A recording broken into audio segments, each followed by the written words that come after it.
Rosemary. I'm here to do Meltdown at the Panorama Festival with about 32 men from Rio dancing.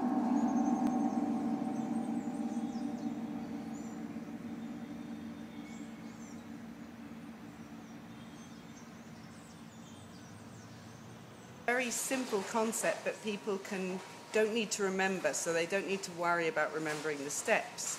But instead, although it's very, very simple, they learn a lot from doing the Meltdown because it's very much about mind and body and control and sensing the movement that you're doing every second of it. So it's quite intense.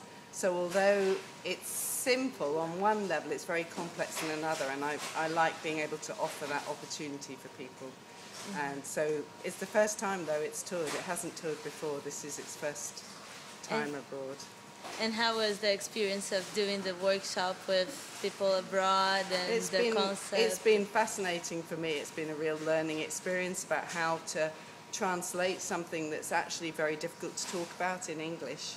To find the simplest way of describing it is really good practice for me and Henny, who's with me, my assistant. And people have been so friendly. That's what I've really noticed, how friendly and how the people that have come have been very committed to it and given me a lot of their time and their energy, and I really appreciate that. Yeah, it's a really fascinating park. I've never seen a park like it. It's so exotic, tropical, with these huge trees and the birds and the peacocks and the funny little animals running around.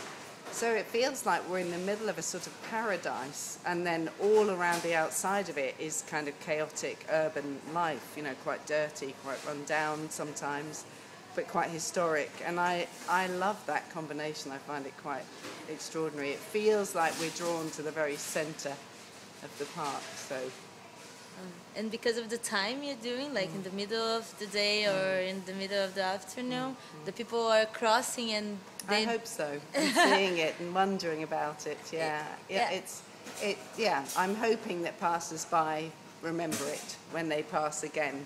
I think they remember that's where it happened. But But I remember watching the videos that you made back in UK, and the people really stopped to watch all the process going on, and here it's quite different. A little bit different. I think people are not quite sure whether to stop or not. Yeah, I can feel that. But what's good about Meltdown is that even if just one or two people really see it for the whole thing, you still get something from seeing a short amount of it as well, I hope, anyway.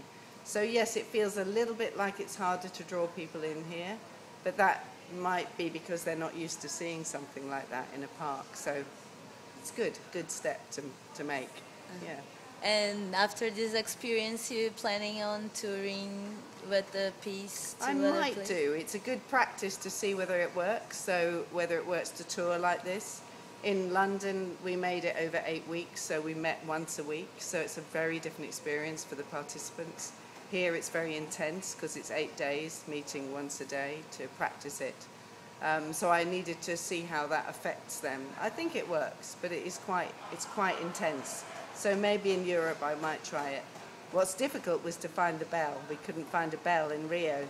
So now we have a gong. But I think it works. It's rather beautiful sound. I think it works for the environment.